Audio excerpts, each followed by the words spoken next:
Drop.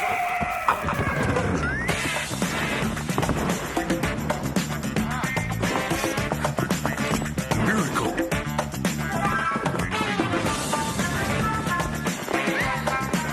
Magical.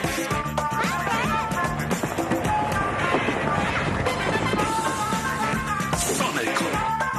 Sonic is a superstar. Sonic Advance.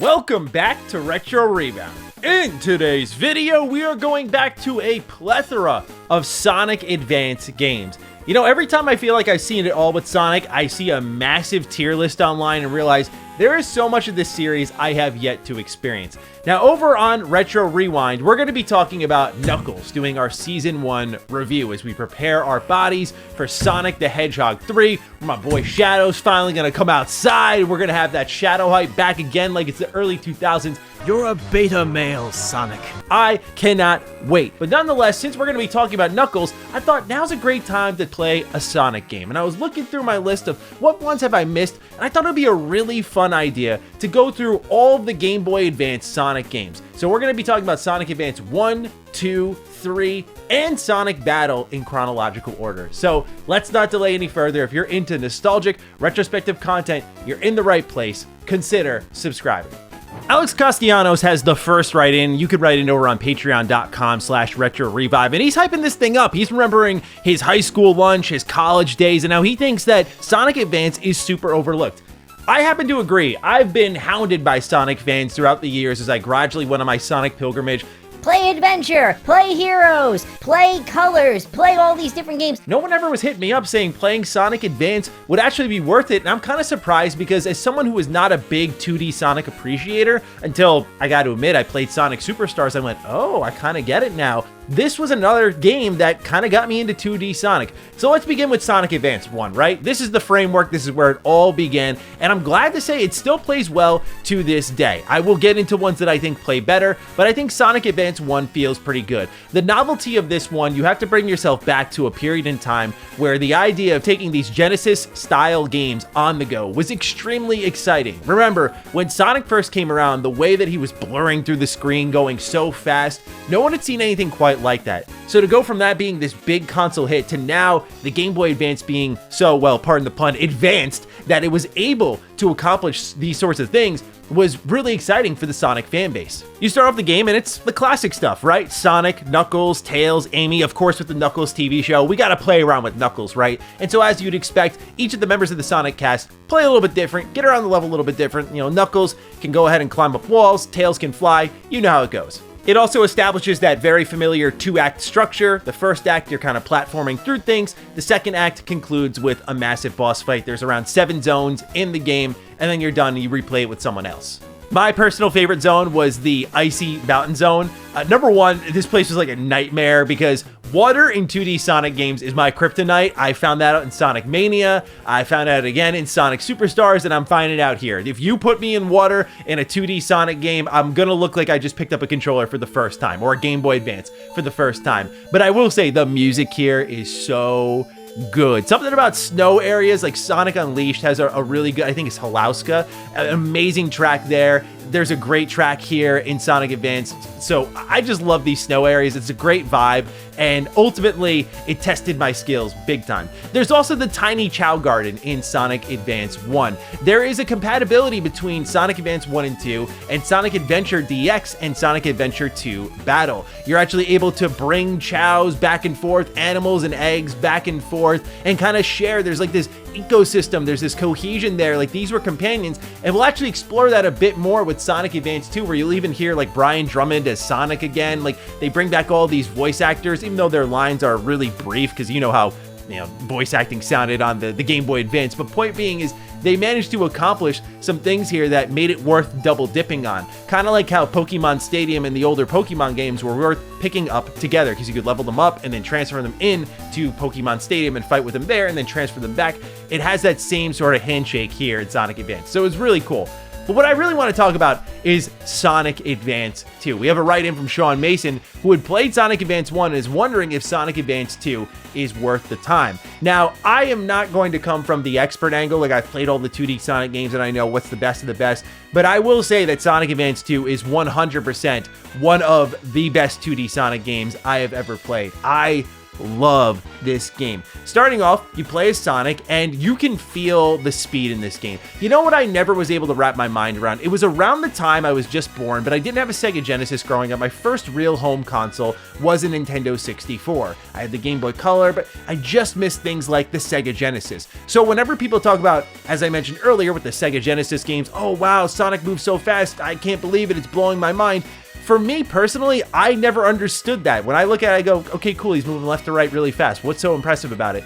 Until I played Sonic Advance 2, the level of speed in this game, the way you ramp up and gain momentum, and it's visually represented, you can feel how fast you're really going, and you put yourself at the back end of the screen because you're going so fast. However, one of my big complaints about 2D Sonic is always, I feel like you get punished for going too fast. Like in 3D Sonic games, I can see where I'm going. Like that was the natural evolution because you can see where you're going, so you can go fast, avoid obstacles, and show off your skill even more, which is what Sonic really with Adventure and Adventure 2 was always a test of, is like how fast can you get through these levels, and especially now you can do so. Instead of finding shortcuts like 2D Sonic is navigating in that way, you would see the obstacles and avoid them and get through levels quicker in 3D Sonic. But Sonic Advance 2, just these levels are so well designed. The game was clearly, I'd imagine, tested a lot because I'm not running into enemies constantly. I'm not hitting obstacles constantly. The sprite art has been vastly upgraded here. So not only do all these characters look a lot more natural and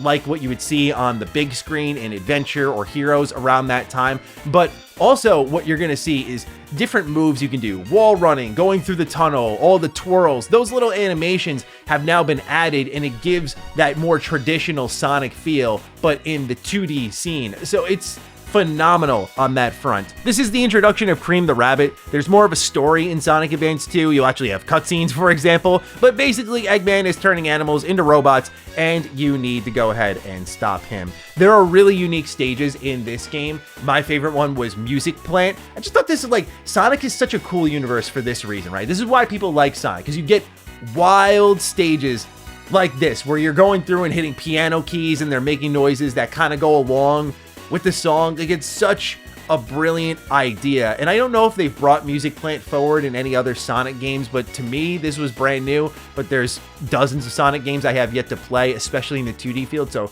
someone can let me know. But Music Plant is such a unique stage here in the way you get around and the sounds and sights. It reminds me of how I felt about Casinopolis, where it's just so bright and vibrant and vibey and on theme. It works really well with Sonic, but also it has its own gimmicks.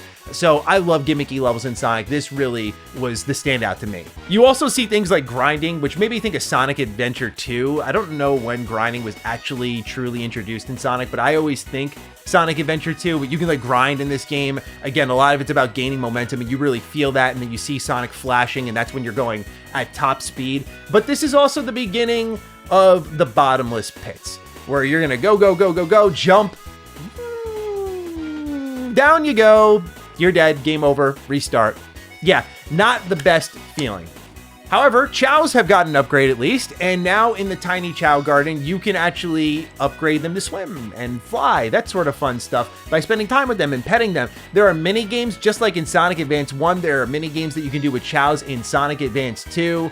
There are wild ones where you have to like match objects that you see on screen, or pick a rotating object around the screen. There's a lot of fun little mini games that you can do here, and I just like that they include Chows here. When you actually look at it, there's like 6 or 7 Sonic games that include Chows, which is crazy because people love Chows. Love Chows. You'd think that Sega would just lean into that constantly, but it's really in this Sonic Adventure ecosystem where games connected to Adventure have the Chows, like Adventure 1, 2, Advance 1, 2, like they have the Chows, and a couple others we'll talk about, but otherwise, like, they're not used super often. It's weird because they're adorable and fun to take care of. Like, who doesn't want Tamagotchi basically with Sonic? It's amazing. So we actually have I'd say 0.5, like a half complete in box experience here for Sonic Advance 2. You'll see what I mean in a moment. We were supposed to have Sonic Advance 1 complete in box. As I mentioned in our last video, eBay, thank you for delaying my order. Thank you. Now we can't show off a beautiful copy of Sonic Advance 1 that I spent good money on, but still, Sonic Advance 2 came in time, kind of, so you'll see what I'm talking about. Let's go ahead and take a look at it, and then we'll get into the rest of the Sonic Advance games. All right, here we go. Like I mentioned, half a complete in box. So the idea here was to have Sonic Advance 1, do a complete in box copy of that, and then part of Sonic Advance 2. I didn't expect this to be the only thing I had to show you today. The reason I went with this for Sonic Advance 2, my fiance loves this game. She's been trying to hunt it down and have that moment of finding it in person. I didn't want to rob her of that, so I didn't want to buy the whole complete in box copy and take that moment away, because I know as a collector how amazing that feels. But nonetheless, we're going to go through Sonic Advance 2, what we got here, which is the manual and Sonic Advance 2 on the cartridge. Now, what I will say is the complete in box copy for 1 and 2 do arrive with a poster, so if you're looking to hunt those down, keep an eye out for that. But you'll see here, cartridge looking good. Love the two-tone green here. THQ, part of the publishing department for that. THQ, I swear, their name is on like every childhood game of mine. Here we have the manual. It's an illustrated one. You know how Sonic was rolling in the early 2000s. They did not slack on the manual game at all. We start off with some character bios and a story breakdown. They say, the deranged scientist Dr. Eggman has devised another dastardly scheme.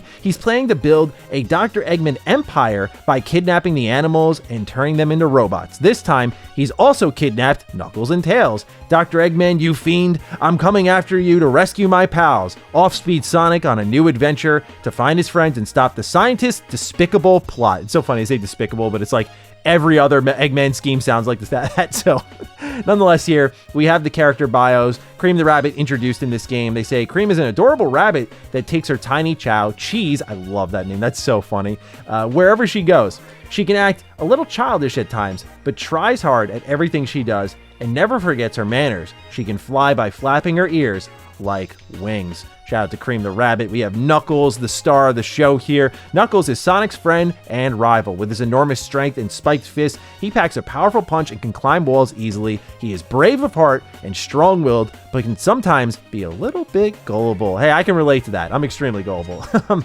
we have Dr. Eggman here. Without a thought for anybody else, the evil genius is always hatching plots to take over the world. His plans are always foiled by Sonic, but he never learns his lesson. We have the controls here.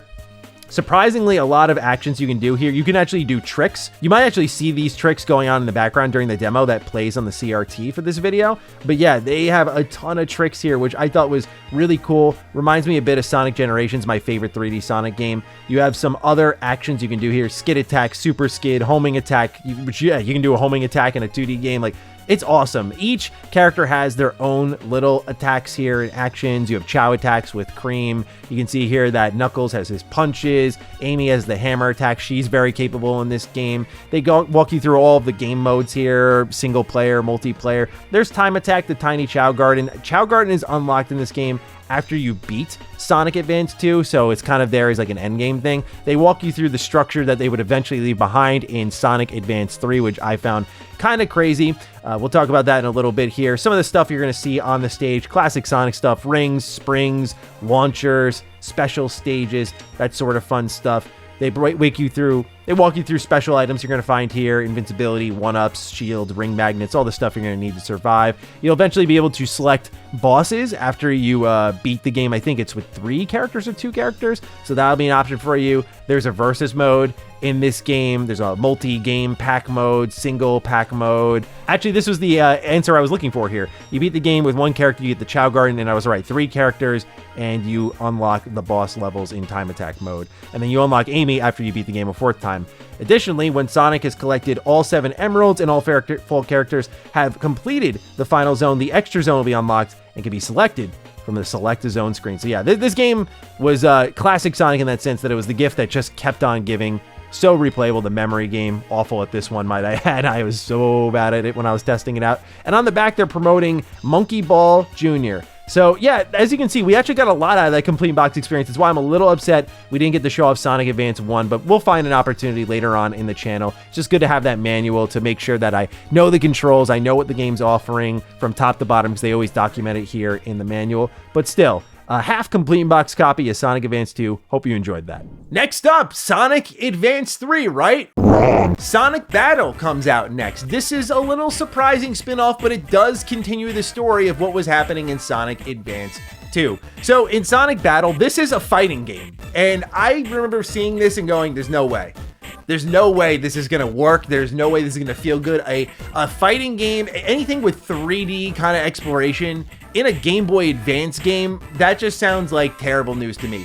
But by God, did they pull it off. This game feels great to play. I'm running around as Shadow, beating dudes up from the Sonic roster. There's a challenge mode that you can go through, and you can even fight Chaos in this game. Chaos is a fightable character, playable character. This is amazing. Like, I love the roster in this game. Again, I love the connections to Advance. This is where you really see the other voice actors stand out from the Adventure series, as you'll appreciate. But the Gizoid are here. That's the story. Something that Eggman wants to basically use to conquer the world, as you've seen before. And this will lead to, inevitably, the Emerald incidents, and you're going to want to remember that for the next Sonic Advance game we talk about. So as you fight along in this story mode, you'll learn new skills in combat. The navigation of the town to get to new areas is surprisingly weird. It's like you have a cursor and you have to slowly drag it around to move. Like, why didn't we just attach the movement to the character and just let it be left, right, up, down, as it usually is? I didn't quite understand that, but the town itself, the camera angle, reminded me a lot of Mega Man Battle Network, so you're going to win some points with me there. Otherwise, though, this was a pretty simple game that continued the story, but it was way better than I expected it to be.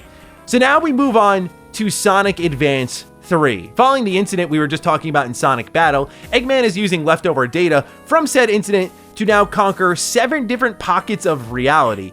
Basically your 7 zones, if you will. This game has definitely the best background art of any game in the series. Like, you look at this city here, or Sunset Hill. These are absolutely beautiful stages that pop out to you. You can clearly see where the foreground is, where the background is, and it's well depicted, but stylish and so good looking, it's distracting. It's a beautiful looking game. You can now combine cast members into mini teams, so you'll have different types to navigate the level: speed, flying, power. I would like to be able to swap between them and, for example, run as Sonic, then play as Tails and fly for a little bit of that stage. I think that would be really cool. But what I don't understand, what they didn't change here, was how the game flows between acts. So now what happens in Sonic Advance 3 is you'll go into a zone and you'll see that there are acts within the zones that are coins. And I thought I was hitting bonus stages, but it turns out they're not bonus stages. These are the actual stages in the game. And they all kind of look and feel the same with a couple of different ways to navigate. I don't know. It didn't work for me. It was a really weird change. Like, if it's not broken, don't fix it. It worked for 2 Sonic Advance games. I had no complaints. Why they changed it for a third one, I do not get. The boss fights are also stupid easy in this game. Like this one here with this giant Eggman hammer. I don't know how you even get hit in this boss fight once you figure out the mechanics. Like, it's impossible. You just wait for him to swing the hammer and then jump in, homing attack. That's it. Repeat until he's dead. Perhaps worst is that the bottomless pits are now everywhere, so you are going to be falling to your death more often than Sonic Advance 2, where I think it was tolerable, but Sonic Advance 3, it really ramps up. So Arcade128 has our final write-in from Patreon, which you can do the same over there, asking us what our favorite one of the bunch was. And for me, I gotta say, out of everything I played in this video, it was Sonic Advance 2. Sonic Advance 2 was an absolute blast. The art was beautiful. The movement was captured in a way that I've never experienced before in 2D Sonic. I thought the way they rolled out unlocks, where you'd get starting off with Sonic and then Cream, and then when you beat the game, you would get Amy, and you'd have a lot of replayable options there. The way they evolved the Chow Garden was really great. I just thought they handled a lot of things from 1 to 2 excellently, but also it aged the most gracefully. The unique stages like, say, Music Plant really stood out to me. I felt like it had enough callbacks in its visuals to remind me of 3D Sonic, like I mentioned with the wall running and whatnot. It just managed to be, I think, in the middle of the two, but also standing on its own to say, like, hey, this is why 2D Sonic is special. So I love Sonic Advance 2. I enjoyed really all these games outside of Sonic Advance 3, and I'm glad I picked them up and tried them out. I'm sorry there weren't many complete in-box experiences for this video, but I hope you enjoyed nonetheless. Let me know your thoughts on Sonic Advance down below. Thank you again to the patrons for being part of this video. I appreciate you all immensely, and we'll catch you in the next Retro Rebound. Peace out.